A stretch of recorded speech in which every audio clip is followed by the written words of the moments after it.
right, it's time for another episode of the PEBAheads, and we have another special guest with us, GM from Kalamazoo. Jaime, how's it going? It's going great. Thanks for having me. Glad to finally make it on. I know we've talked about it for a while. Yeah, thanks for being flexible and joining us on this Saturday morning. It makes the whole editing process way easier, and we can get it out pretty quickly afterwards. So, Scott, how's it going? Good, great. I like the morning podcast also. Get it out of the way early. Doesn't really interrupt the day.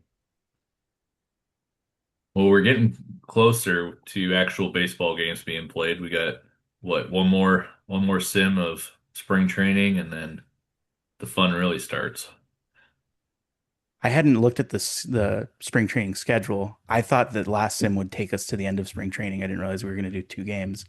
So I had my whole roster ready. I was ready to cut everybody, put everybody down to the minors, and I think there's 4 games left, if I'm not mistaken. So this is the sim where you really can put the roster in as it's going to be during the regular season because I think it's 4 days and then there's at least 1 or 2 days off before the regular season starts.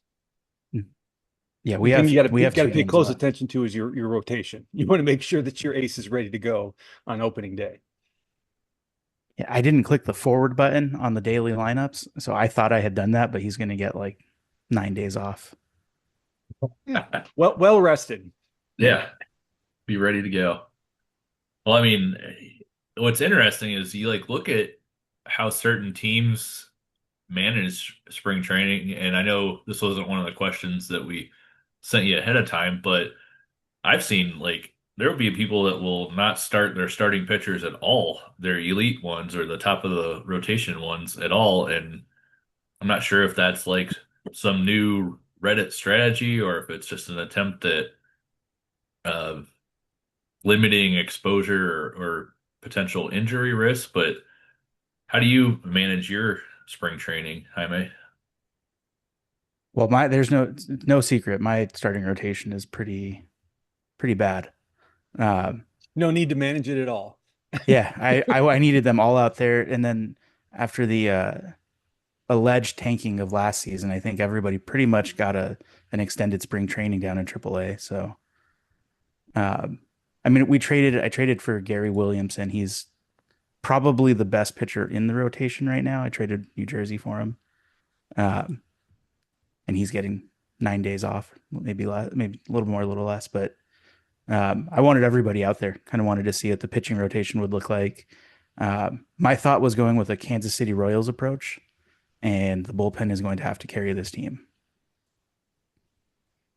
Uh, It's worked in Kansas City for a long time. Multiple managers, multiple GMs, but they always seem to have a solid bullpen when they are trying to compete. yeah, I'm hoping I can piece that together. I've never seen it really. I don't know how to consistently work that other than limiting pitch count. So the actual logistics of making that work seems like it just comes down to the manager doing what you ask him to do. I mean, they pitched Pat Condon for 91 pitches in spring training, and I limited him to 40. So I don't know how that happened. Wow. Yeah, that is a wow. Yeah, because I've noticed like the game has gotten better with starters in spring where I mean, I used to micromanage my pitch counts, and then the last two versions, it seems like the first couple starts of spring, they're like limiting them between like 40 to 60 pitches, and then it slowly like builds up. But yeah, that's a ridiculous amount of pitches for one pitcher in the Yeah, spring. he went 44, 39, 45, all reasonable, 91 in his most recent start. So he's kind of done for the spring as well. He's really We'll built see up what then. happens. Yeah. Wow.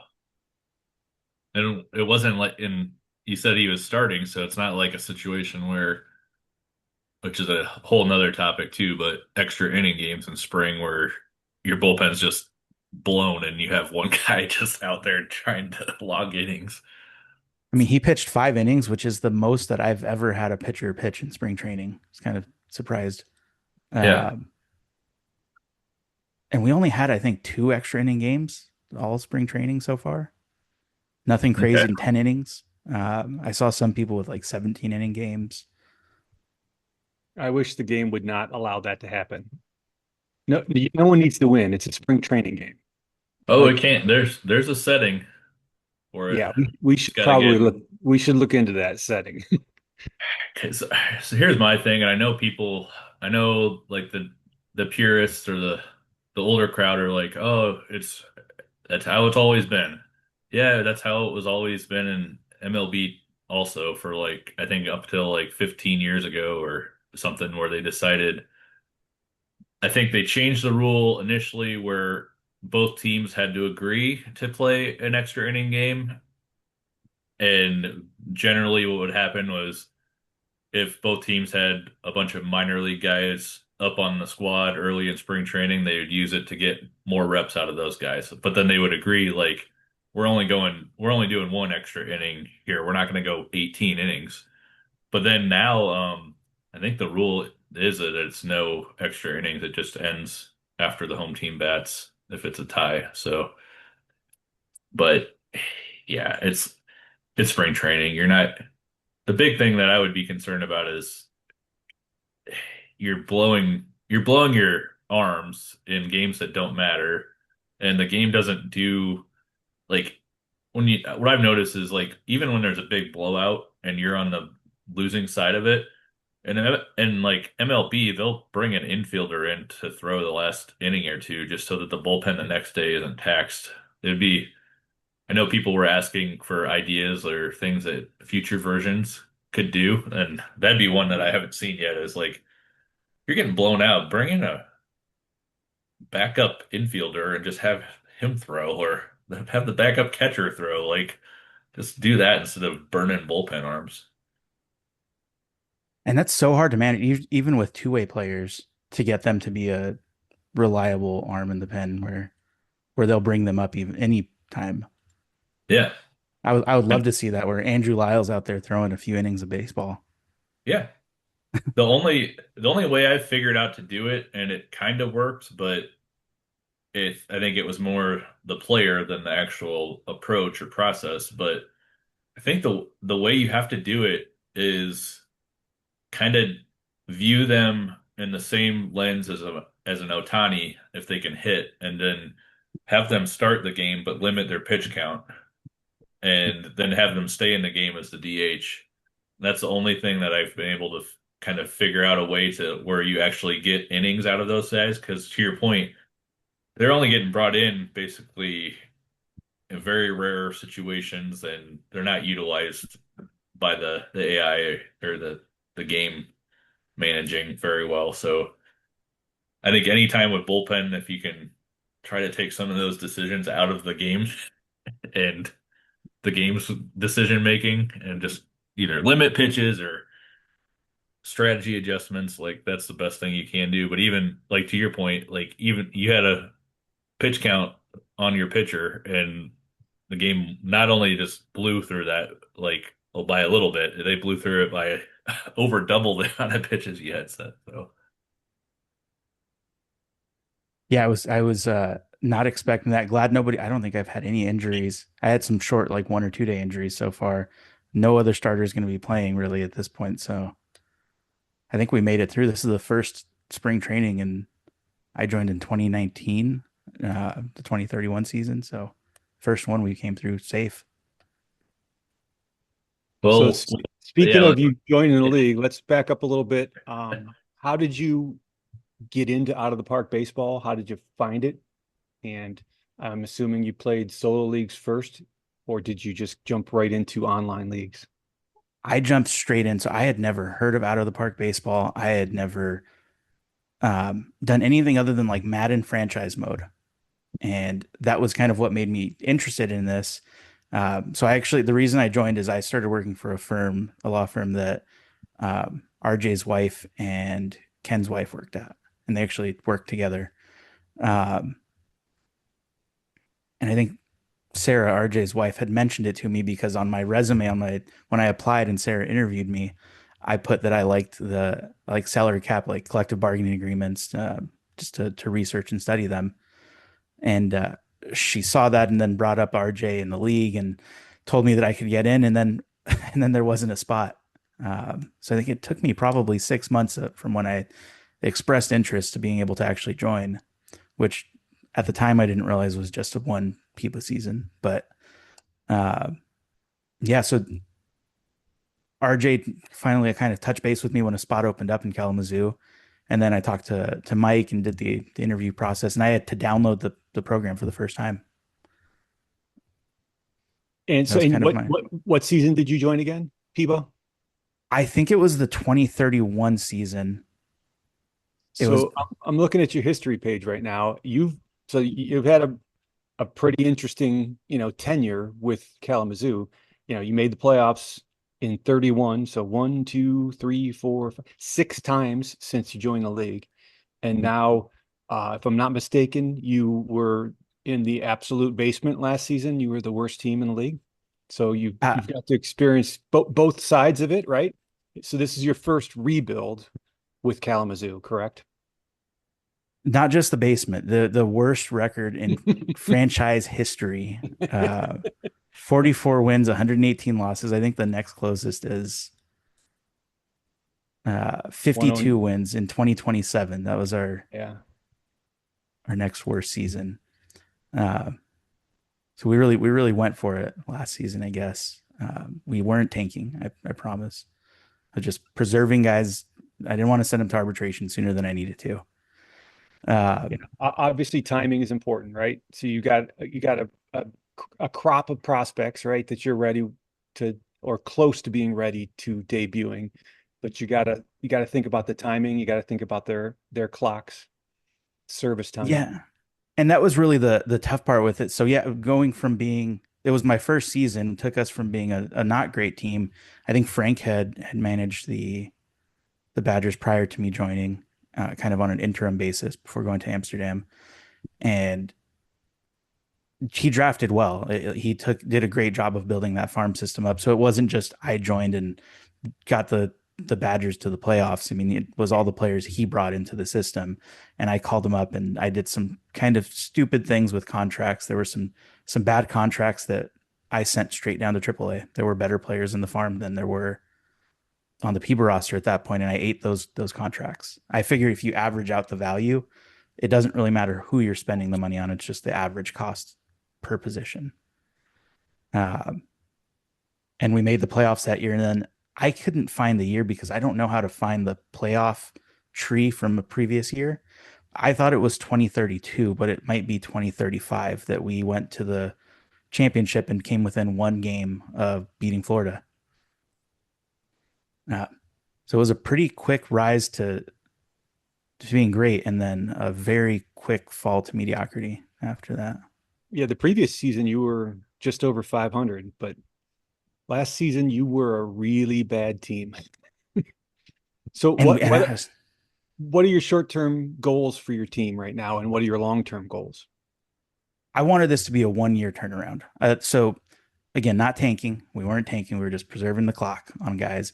But I expected to lose pushing guys down. I mean, I didn't want to waste a year of Andrew Lyle in PEBA when I could save that ARB time and get him more reps. And Greg Moore was another guy on AAA at that point where he wasn't quite ready for the call up. He probably could have helped, but he wasn't ready for that. He hadn't played AAA at all at that point, and I think he had just done double A prior or single A prior to that.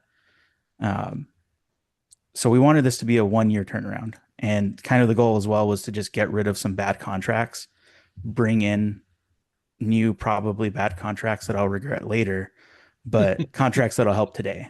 Uh, so we freed up a bunch of money. I think I started the off season with 100 million or more in available money. All of my guys at that point were really league minimum contracts, uh, and I only got to spend money on one guy. But I think that's our new cornerstone there. He should be good. I was gonna say he's a good one to spend that kind of money on because it looks like he can play all over the infield and also hit the snot out of the ball. So Yeah, and I drafted him, or I'm sorry, I signed him as a shortstop. I guess that was his preferred position. That's what you'll see him in on OOTP right now, but he's going to play third base. And then inevitably, when we draft Patterson, he will play second base, and Patterson's going to get the call up to play third.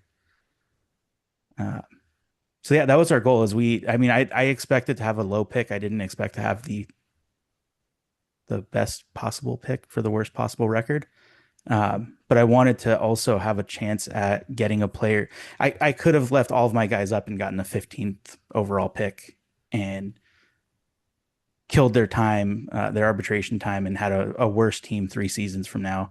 Or we could get them more reps in AAA, play backups for most teams in our PEBA roster, and give it a good chance at a 1 year rebound, and 3 years from now still have a good team together. How about your overall winning strategy? Are you a pitching and defense guy? You like speed? You like home runs? What's your preferred way to build a team? I think when I started, I wanted home run guys. I traded Ken early on for Wilson Munoz, who was great for us that season. And then I knew he was an old player. He probably wasn't going to stick around. And I think I traded him back to Ken the next season. And he probably retired in Florida. I didn't really follow him after that. But he got us to the playoffs. He was a huge piece to that team. Uh, and since then, I think defense has been more of a focus. Because I was putting guys out there that couldn't probably catch a routine pop up, 5 out of 10 times there. But they could hit the hell out of the ball, um, which doesn't help when you're losing by a ton. So I think I want a balance of defense now. If you look at the roster, for the most part, everybody is a capable defender, um, and then most are, I would say, good to above average. Um, and then there's some call ups that I hope to make that'll shore up those positions a little bit more. But yeah, I think a balance of defense with some good, like high gap. I love a good extra base machine. That's probably the best way that I could think to run this team. And I assume did you accomplish your off-season goals? Basically other than signing the third baseman slash shortstop. I wanted to bring in pitching, and I didn't do that at all. I mean, we are piecing together the starting rotation, and Were you in on some of the top pitchers in free agency and then just got outbid? I pulled myself out of. I think was it Doyle? Is that the Yeah, Yeah. Doyle was one guy that he wasn't the international free agent. There was Oh, somebody that, what was that guy? Like Avila or yeah. Avila? Avila, yeah. I had put a pretty ridiculous contract offer together, and I remember messaging Ken and was like, "Hey, what does this look like in 5 seasons? Am I going to regret this when year 5 and 6 I can't get out of either of these contracts, and I have half of my available cap tied up in 2 guys?" Um, he told me not to worry about it, but I worried about it a little bit more because they were stacked with player options. I mean, you're rolling the dice that they don't take one of those player options, but I thought I probably would have gotten out of it. I just didn't think 40 million a year was worth it for a guy that is a 3.5 star pitcher. Yeah, there's definitely a lot of unknowns with that guy and how, especially with how that makeup works in 26 versus what it looked like in 25. So there's definitely that risk side of it too, where it's like you're putting 40 plus million a year on a guy that you're unsure how the game's gonna handle it too. Yeah, and he ended up signing a contract that was, I don't want to say far worse, but I had him like $45 million for the first year. I was willing to really front load that contract and then bring it down, but for about the same overall, maybe a little bit more. Um, and it was just that last sim right before he signed that I thought, this is really stupid. I'll just draft, and if it doesn't work, it doesn't work. Well, you definitely have, I mean, he would have been a nice fixture in your rotation, but it does look like you've got some solid options coming in the minors in the next couple years. Yeah, we have Justin Smith, who I think looks like, I don't understand the star ranking system. I don't his his pitches make sense. He's a 10 out of 10 guy, at least for my scout, on his fastball and the sinker, but he's six stuff, six movement, seven control with a four changeup in there. I don't know how he's a 4-star guy, 3.5-star guy. As a starter, as a reliever, Yeah. I think that could probably work, but they have him as a, they think my scout thinks he's going to be a great starter. Yeah, my scout's got him. I think I'm guessing the fastball. My scout's got him at a 10 fastball and a 9 sinker. Um, Potential. I think those pitch ratings can really help with the scouting. But yeah, I think his four changeup is not as bad of a death sentence as it used to be in previous versions. So, but yeah, that ten fastball with his velocity is probably carrying a lot of that, I'm guessing. He might be a good candidate for adding a pitch. A slider would be, I think, really helpful to this player, even if it comes out as a 4 slider. I think it could be beneficial. Yeah, I mean, and the added benefit there is I can add that in winter ball, and he at least has a chance at a 10 slider. Right. Uh, It's a low chance. I haven't seen too many. I haven't seen too many pretty good. There seems to be a lot of 4s when you add a pitch. So keep your expectations in check. But again, I think a slider would be very beneficial. It's probably the best pitch that the game has that this pitcher does not have. yeah, I did that with Yoon, who was the ace of the Badgers for the first like Yeah.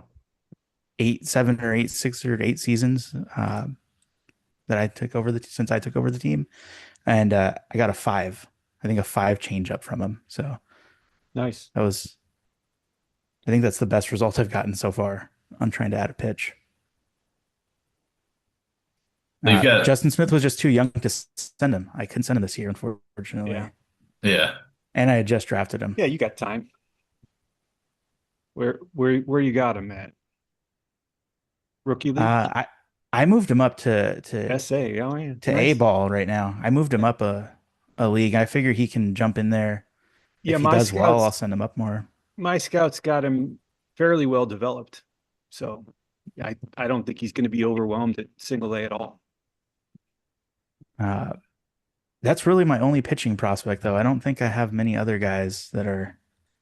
I have a few potentials. That one guy down, Antonio Barone down in single A that could be good. I mean, he had a nice rookie ball season.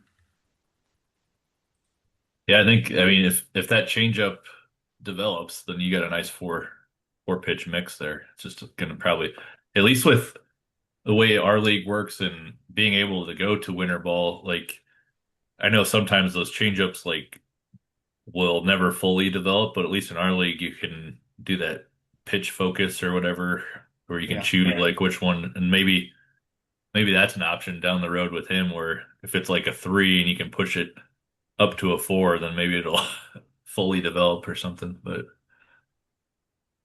Yeah, and then the dev lab. I don't understand the dev lab. All my players have failed except for one or two, but I'll send Justin Smith in there and Antonio as Oh, often as it'll let me. I had the best result of a dev lab this season that I've ever had in that my closer, his endurance shot up tremendously. He's got a 4 endurance now, and he was, I think, a 2. So oh wow. yeah, he's That's a huge jump. I've it never is seen a stat increase of more than 1 on it is a anything. gigantic jump, and I was so thrilled when I saw that last night. I mean, I could not be happier. That was the ones because my closer is a guy that, strange for me, I drafted and promoted him to the big leagues right away. He did not pitch a single inning in the minors, and then I forgot the next year to send him to winter ball because I really wanted to bump up his endurance. So I just spaced on it, just totally forgot. And he's a great closer. He's just, he's only getting like 50 innings a year because, he's got endurance problems. So this should really improve his. Hopefully, I can re-sign him to a long-term deal now. Yeah, his price just went up. Yeah, right. I'm gonna try. I'm hoping to get him signed. My owner's being extremely stingy. He won't let me sign anybody. So I'm hoping to get him signed, but I think I gotta lose a contract or two before my owner will let me sign people that I need to sign or re-sign. You could always just save some RBers, get accused of tanking, and not have to worry about re-signing anybody right away. Well, I'm looking at like when I'm looking at this the pitch mix on this Barone guy, like if you have the option to do the improved pitch arsenal, that might be another one. Like secondary pitch I like, but some guys have the improved pitch arsenal one, which I think is around it might be a little bit more difficult to do, but if it does hit, it can potentially impact like all of your secondary pitches versus just your one random one that it focuses on. So like with him having a lot more time to develop, like if you were able to hit that one time, that would be a nice Yeah. little boost there. I don't really know what his primary pitch is. I mean, it probably is a Yeah. cutter. He's got all no fastball, no just true fastball.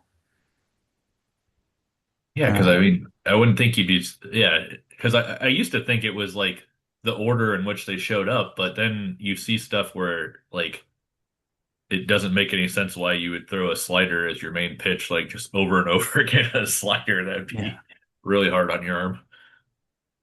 When all else fails, bring the slider out. I mean, his changeup looks like the best pitch. I've got him at a Yeah. 1 out of 8 potential, but uh, I think that's my second best pitching prospect, and then everybody else will we'll figure it out in free agency, I guess.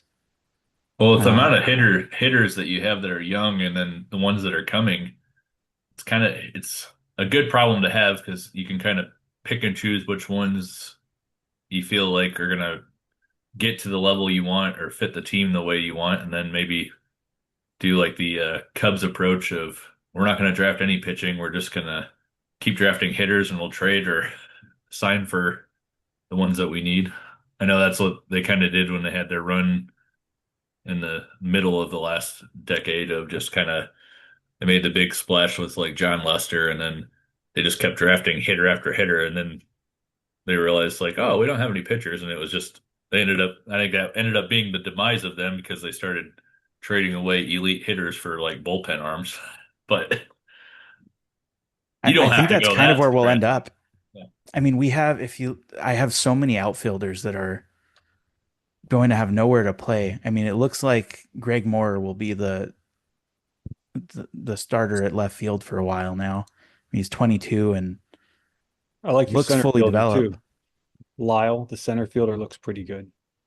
And I've tried to add range to him to make him a better center fielder. I mean, he's only 22, so I guess I've only been able to do it for 2 years now, but I've tried to add range to him and he's a six center fielder, and I think that's where he'll stay. But he's got a good bat, should be a staple in the outfield for a while. And right field is just going to be a weird toss up between Ernie Jordan and Espinosa for a while. I don't know.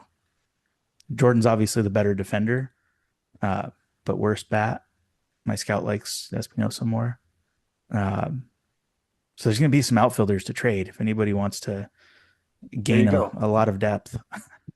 Well, even your AAA team, you've got some nice depth, like late 20s, early 30s guys that could start on quite a few teams in the league. Like some of these guys, like what's his name? This Sadahige Kuki. He's like a 26-year-old first baseman. He's at like 7 power. Like that'd look good on a lot of teams. I'm trying to help you get more prospects so we can drive up some trade market here for. I mean, I played him. Kuki was the starting first baseman most of last season, or a good part of it. At least he played 52 games, and he has developed so strangely. I called him up really early, and that may be the downfall. I don't know if calling a guy up before they're ready just kills their development. Yeah, but the first Uh, year you called him up was 2040 and he did well. Now I and could he played see, so well. I don't yeah, understand. the second year he did not. So it looks like you demoted him back to AAA. And he didn't do too bad last year. he just couldn't replicate that 31 home run, 82 RBI Yeah. year. Yeah. I, I feel like there's something that will let them play well because I mean, and it happens in the majors and in Major League Baseball where there's no scouting report on a guy, and so he does well, and then the scouting report fills up and they figure him They out. know how to pitch to him, right? Yeah. Yeah.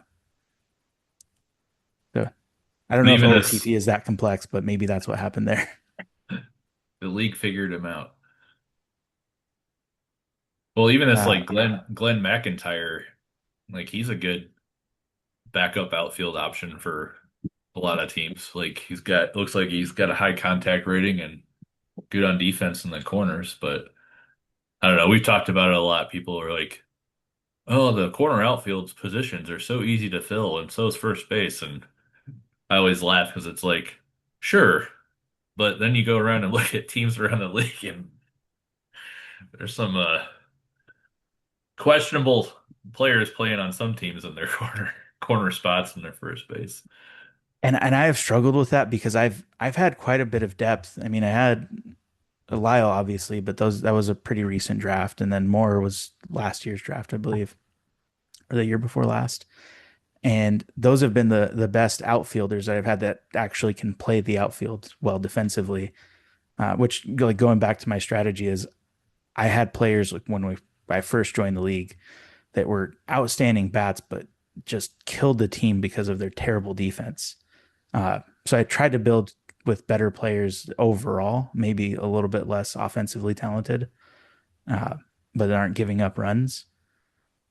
Uh, but they've been pretty mediocre overall. I've just been playing defensive guys quite a bit of that time. But I traded for Jose Corona. I tried to put an incredible offer out to him last year, and Bob beat me. I don't know how Bob beat me because I think I offered 20 million a year, and this guy took 15 million. Well, he wanted He to play really for a winner. that had to be it. I can't think of any other reason. And my scout doesn't love Corona now. He has him Now at he 2.5 stars, but he's a good bat, good first baseman. I think he's a little underrated there. So how do you think you're gonna, what are your expectations for your team this year? I assume you're not expecting to lose 118 games. I would like to. I think that if we win 90, that would be right in that sweet spot. I think we can compete with Madison and Crystal Lake and um, Fargo lost some guys. I saw they lost a good bullpen arm. That was kind of tough in the spring training games. Uh, so I don't really know where the rest of our division stands. We've been such an odd division, which shocked me when you guys talked about on the last episode that Madison had never gone above third place in the division Yep. because we've been bad or at least I get maybe we're just really competitive, and that's why it's been inconsistent. You know, Madison is clearly one of the worst teams in the league. I expect that to turn around, but their history has not been great. Yeah, and I think Duluth might be good, might be great. I mean, they have so many young players on their team, guys that Well, I mean they're pretty adding developed. Adding Climo, I mean that's going to be huge for that team. You know, big free agent signing for the starting pitcher. I think that's a significant addition and a significant subtraction for Aurora. So I'll be, you know, especially since they're in my league or in my division, I'll be looking to see how that's going to impact Aurora's wins and losses. on Yeah, if this I were to pick today, I DH. think Duluth wins the league. It wins the division. That's got to be the clear They're winner right up there. there. Yeah. But we come in with 90 wins still and win it all, I guess. That's the goal. Well, because like Crystal Lake kind of ran away with the division last year, but the problem that they're running into is I think they're maxed out on what they can acquire or add cash wise. So like they're basically stuck signing guys at league minimum or no one at all, and now the rest of the division is starting to flex some of that available cash and like you said with younger players coming up and I think it's pretty wide open because Fargo, what, 2 years ago was in the championship game, I believe. So Yeah. I think it's going to be really exciting watching that division, and I think it's getting to the point now where you're having really five teams that it's not mediocre who survival of the fittest anymore. It's survival of the fittest with teams that all could really make a deep run in the playoffs if they get there. Yeah, it looks I like had it's not going to be an extremely competitive division. I had not realized how much money was spending. 195 million in salary committed for the season. Yeah. Yeah. Yeah. Sean and I have commented on it before. It's Crystal Lake is definitely in a financial crunch right now. I'd be worried about hitting that like 35 million in the hole threshold at that point. Because I'm at 140, I believe, right now in Yeah, committed it's like salary. a playoff or bust. Like if he doesn't make the playoffs, it's not probably going to be very good for he's going to probably have to buy out of that 35 million hole. I'm at Just 108 million, and I was a little worried about hitting the negative hole there. Well, good luck to RJ. We're gonna be competing more this year than we were last year, so it'll be a He tough should season, I he guess. shouldn't expect an easy win, right? Yeah, and I don't know what was really going through my mind with this last year, but I wanted to win those games, and I was trying to put out a good team against the division opponents, and we still did terrible. Um, but we have a bullpen now. I mean, Orlando Lopez, I think, is going to be the key here, and he is just 23 years old. He's got 2 seasons under his belt. I don't know. I think we can compete for it, but we do have some. We're far more competitive this year than I ever remember us being as a division. yeah, so do you think Madison will finish higher than or make their highest finish ever in the division, or where do you think they'll end up placing this year? I have no idea because Ken spends so much time. I mean, he is the Moneyball guy of the league. Like he is just spending so much time breaking down. He'll send us some pictures sometimes of like Excel sheets he's putting together, and it has so much going on that I couldn't even tell you what it's looking at. He's just really. I mean, I think he said he would stay up. He wouldn't sleep sometimes looking at what he's doing for the at that time Florida. Um, I don't know. Maybe they'll be good. Maybe they'll be better than all of us, and all the teams that think they're competing are just going to fall down flat.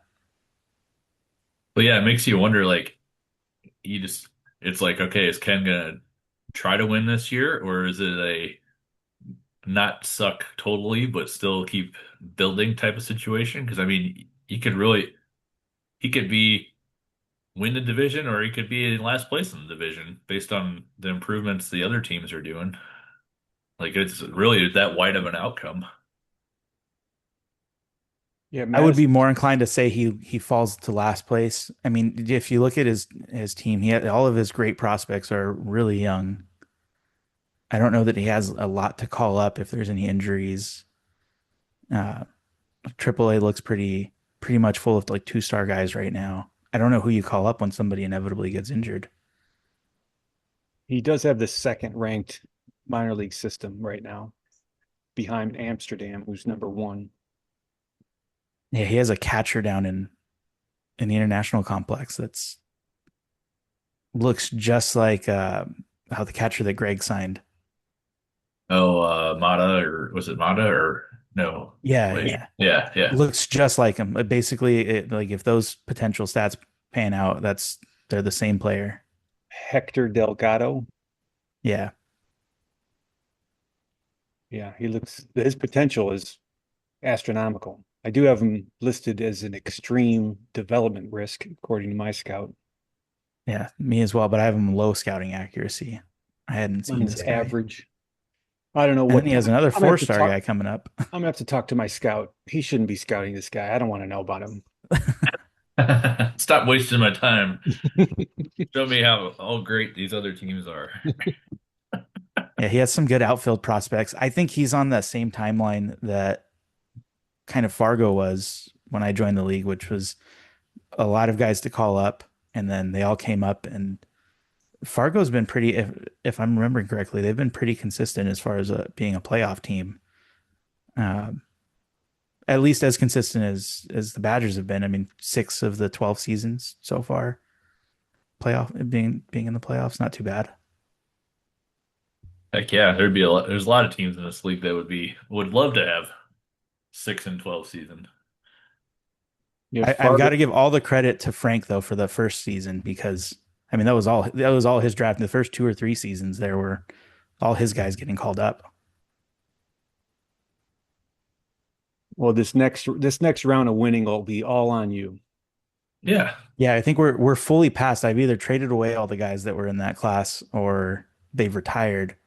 The storylines have killed me. There was a guy I really wanted to do well. I think he was 26 at the time. This was a few seasons ago, and he had an astigmatism and did an experimental surgery and then was blind in the eye after. I don't Wow. remember that story. Yeah, it just killed me. It was my probably one of my favorite prospects, and then just blind in an eye retires. Wow. Well, that makes me feel a little bit better about my prospect in my other league, Scott, where I had drafted a shortstop, number one overall. I traded up to get him, and less than 2 seasons later, he just decides, I don't want to play baseball anymore and retires. He was a 10 range shortstop and then also like a pretty good above average hitter. And it's like everything that you would want in a shortstop. Oh, I just don't want to play baseball anymore. For you. He didn't want to play Yeah. for you. Yes. I saw an article that Frank wrote. It was when he took over the Badgers, and I think it was the number one, or it was number two overall pick. Bob had number one, the number one overall pick that year. Didn't take the guy. It was Wiggins was his last name, and he retired. He was only 6 feet tall. Retired to play basketball. Wow. See, I know they try to get realism down, but really, I don't think it's that common that top three first round draft picks are just randomly retiring to go do something else. Like, I don't know where they come up with this. Like, it would make more sense that their like development stalled out and they just retired because they never reached their potential. Like, I don't get where they like why they do these things. Like, they act like it's a value add to the game, and I'm like, it's a game. Like, this is not helping my immersion or experience by Yeah. doing this. Imagine Bryce Harper just decided his first stint in AAA. Nope, I'm done. I'm going to go play for Yeah, the 76ers. yeah. Well, like in my other league, when I mean, I joined that one, I think it was 2010 or 11, somewhere around there. And I was like looking, and it's the MLB, it was based off MLB rosters, and I'm like looking at the all-time home run list, and I'm like, why is Albert Pujols nowhere near on this list? Because this league like started in real time like 2001 or 2002, so he had already broken out. And I asked about it, and they're like, "Oh yeah, he had like a career-ending injury like 6 years into his career." Like just random stuff like that. I mean, at least the injury aspect is a little bit more realistic, like, but not the having LASIK or whatever to and going blind. Like, come on. Yeah, that killed me. I didn't. I almost left the league after that. I was waiting for the guy to pop and and give Oh Kalamazoo yeah. some hope. And I think that was the only time that happened. I've had a few other guys retire, kind of more expected, just guys that stalled out. But that one was You I should can't turn remember his name. you should turn him into a coach Yeah. At least here you could. and then write a storyline where he got cut by his basketball team or whatever, There whatever. you go. So I wrote my first article, and I couldn't believe it. I was looking it up yesterday. I've been in the league for 6 years. Feels like I just joined a few months ago. Uh, And we sim at a pretty, I think, even slow rate to make it more manageable. So maybe that's why it feels like it hasn't been very long. But uh, totally lost my train of thought there as far as where I was Oh, you're going with saying this. like But you wrote your first article. oh, so I wrote my first article. I have thought about so many guys that I wanted to make coaches, and I started the article. I have a bin, like a folder of probably 40 articles that are half developed. And I talked to Dan, and he's like, "Yeah, you should post an article about uh, it was the starting pitcher that decided to stay another year in college, Antonio something Anthony D'Antonio, who was supposed to be the Wow. number one overall pick. That's what I was really banking on there. Yeah. Uh, so I I wrote an article about think him. It was Dan the was first one. banking on that too, because then he would have got Patterson. And we had talked about that because I had talked about potentially trading down, and he had talked about trading up, and we kind of explored, and it was a known risk that that guy wasn't going to go out of leave college. But I mean, why wouldn't you leave college? You're ready to start.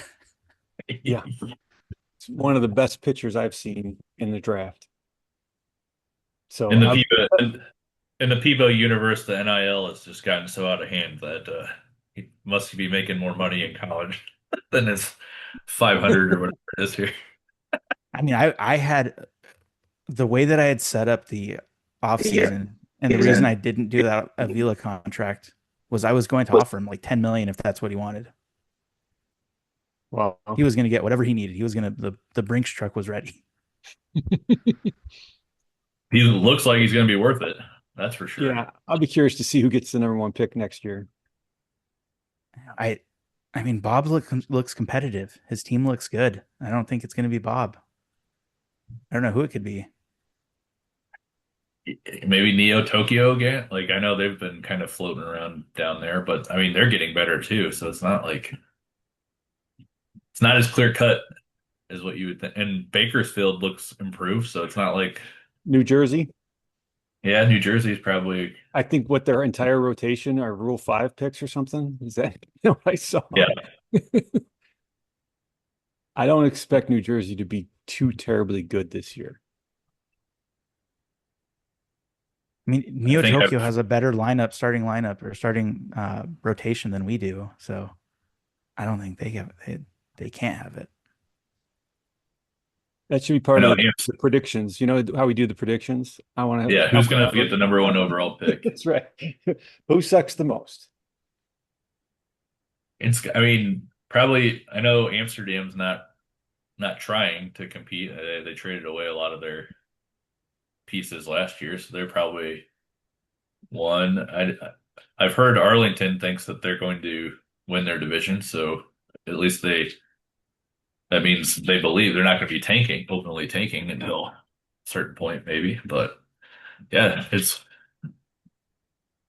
probably the first time since I've joined the league where you have this much optimism from teams heading into a season on trying to compete. Because it seemed like for a while there was maybe more teams not trying to compete than trying to make a postseason berth. But I mean, you got in the SL, I think you got basically the whole entire Great Lakes division that could be a playoff team.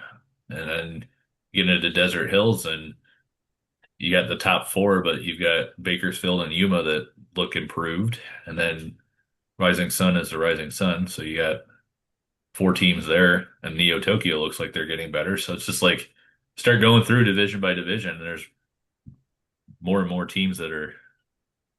It seems like that the rebuild is getting closer to that launch point. So I mean, it's at the end of the interesting. day, it's everybody versus Florida, and I don't know how they're not slowing down. I mean, they Bob Brewster just pisses me off. This guy Have you looked at is him? a third Sean and I, round draft pick. well, Sean and I have talked about him before. I've never seen anything like him. So he was not very good. And the game just shot his ratings up like through the roof. If you look at his ratings history, he was like an average pitcher when he was drafted. And then for some reason, all of his ratings just shot through the roof. In 2039, my scout had him as a 2.5 star Yeah, prospect. that's how he was drafted. That's correct. That's what my scout had him at too. And I guarantee you when he was drafted by Florida, that's what he was. Because Yeah. there's no way all those teams are going to let him sit in the draft for 3 rounds and not select a guy who's got his ratings. He just skyrocketed out of nowhere. And again, I've been playing this game since out of the park. I've been playing out of the park baseball since 2001. And I've And never it seen wasn't it. like it I've, wasn't like he had a pitch added and then it nope. just I've brought never him to seen another anything like level. it. That's what pisses me off about Brewster is that he just skyrocketed out of nowhere. I have him so August 12th of 2040, his potential rating had gone up to 5 stars, but he was a 2 star current rating. And then 8 months later, June 25th, 2041, 5 star potential, 5 star current. Well, it's not like he has even like a bunch of great personality characteristics or like, high intelligence, high work ethic, nothing. Like it's I think it was just just random. boom. Yeah. Just a random guy becomes a superstar out of nowhere. It's like, Yeah, I why don't did the get it. random guy have to go to Florida? Right. Why did you do this to Florida? Well, it's like we all have, I mean, I think when I was looking last at it, at just like what teams were setting for their development budgets and their scouting budgets, there's a lot of teams that are around the same area or dollar amounts. So it's not like, oh, Florida invested more in that. So, okay, they got the development boost or whatever. It's like there's a lot of teams that invest like that. We're not so once in a generation type of boost, I guess, and it happened to fall on Brewster. But And just the rest of their team is just so well. And it's not even just everything. Ken obviously contributed the majority of the core. I mean, you have Knopp and Van Wandel, but I think there, has it been three GM since that have taken over? I either think it's 3. Yeah. two or three. I know Jay and then Thad for sure. Was there another one in?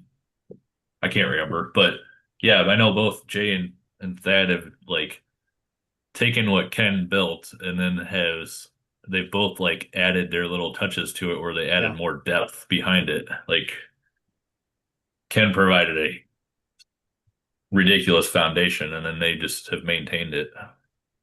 And he could have kept Michael Roberts. I mean, Michael Roberts has since signed a crazy contract, but all the other guys have signed so far under market contracts. I don't know. How do you compete with that? I 20 think million a year for they're not. going to take a big hit this year, Florida. I mean, they lost 2 really important players. I think they probably are only going to win maybe 105 games.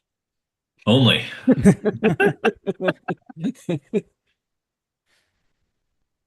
Yeah, it's just a terrible season. Throw it in the trash. Get rid of That's it. right, man. Garbage. Yeah. If you can't crack 110 wins, man, what's it worth? Why even play the game? GM's on the hot seat. They won While I can't say I 130. have the worst record in Badger history, I also have the best though under my belt. I was 102 wins. Sorry. Nice. Florida won 130 games in 2039, 130 and 32. Can you even imagine? That's ridiculous. It's There just are ridiculous. 100 or more from 32 to last year, so 10 years of over 100 games. Wow. It's just amazing. The last time they didn't make the playoffs was my first year in the league. Yeah, 31. They only won 91 games. Embarrassing. That's an embarrassment. 91 Who was wins. in their Who was in their division that was how do you win 91 and not make the playoffs? Well, it can happen.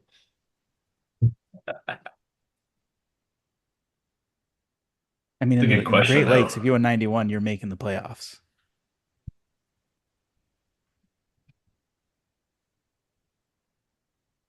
It's a good question. Let's see, what year was that? 31. 2031. 31.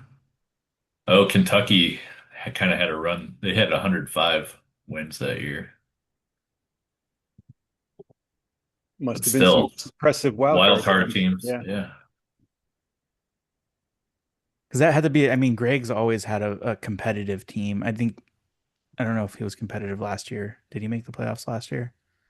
Uh, that was probably the first season I've seen West Virginia not be all that competitive, but they were fighting it out. I didn't think it was really which of the two of them were going to win it all of my first few seasons.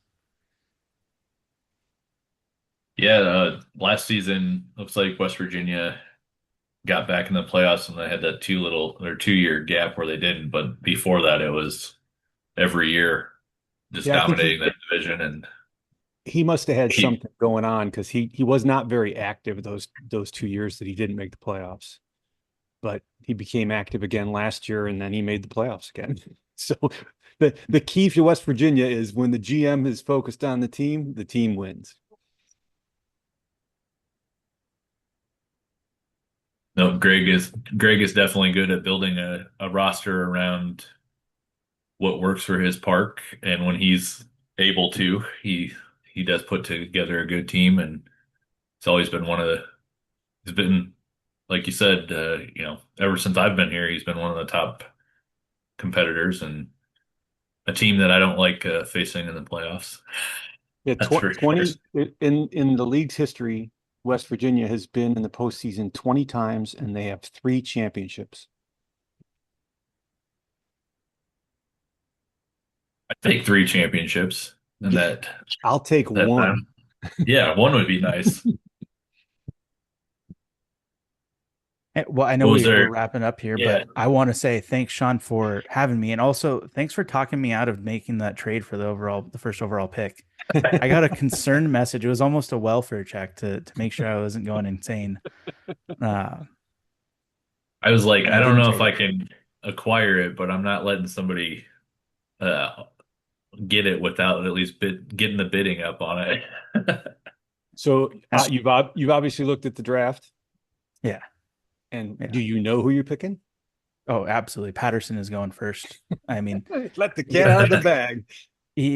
there's no way to hide it. I mean, there's nobody else that I could take that would be helpful today, and I think Patterson probably starts day one. Yeah, he's the type of hitter that he does not have to go a single inning in the minors. It would be amazing.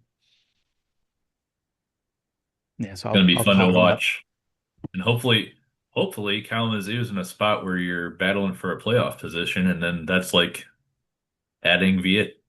You don't have to do a trade. You just get a guy in the draft and put him right on your team to help out. Yeah, that's the hope. I didn't like losing last year. It wasn't fun to sit around Where and would lose. you play Patterson? Because I think third's his best spot, and you've got the big signing at third base. Yeah, so I'd move. I think it's Gui Yeah, is probably how you say it. I'd move I him think to that's how second it's pronounced. base, Okay, and then Patterson would play third. nice. I'm looking forward to seeing how he performs. Yeah, I'm just Although, praying there's no injuries. If we lose him, yeah, that'll be rough. well, the Great Lakes is on notice. Patterson is Yep. coming. All Not a bad right. article idea. Patterson is coming. No, yeah, it's going to be a fun one to watch.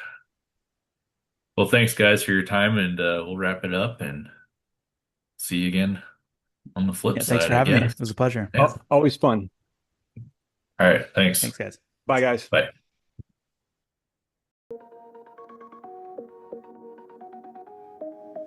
From the highlands of Edinburgh to the Jersey Shore, we've got baseball like you've never seen before. In Reno, the desert heats up the play, while in Bakersfield we swing the night away.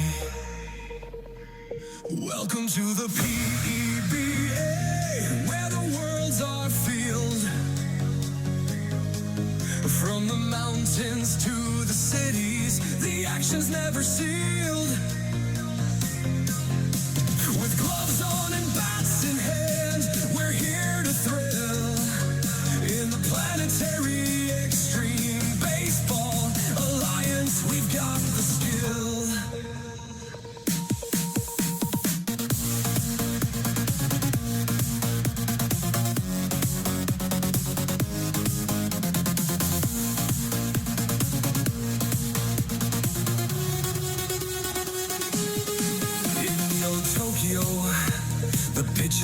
like neon lights.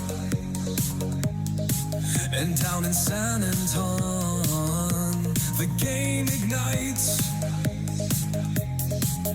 From the beaches of Florida to the plains of Fargo, our league's the wildest, we won't refrain. Welcome to the PEBA, where the world's our field. From the mountains to the cities, the action's never sealed. With gloves on and bats in hand, we're here to thrill. In the planetary extreme baseball alliance, we've got the skill. We cross borders with our bats. Our game's a global feast, where every hit's an adventure and every catch is a masterpiece. So tune in, sit back, and let's take the ride. With teams from every corner, we've got baseball worldwide. Worldwide, worldwide, worldwide. In Tempe, the sand's no match for our speed. And in Toyoma, the crowd's the game's true lead. From Aurora's cool breeze to the heat in Havana, we play with passion, we're the baseball globetrotters.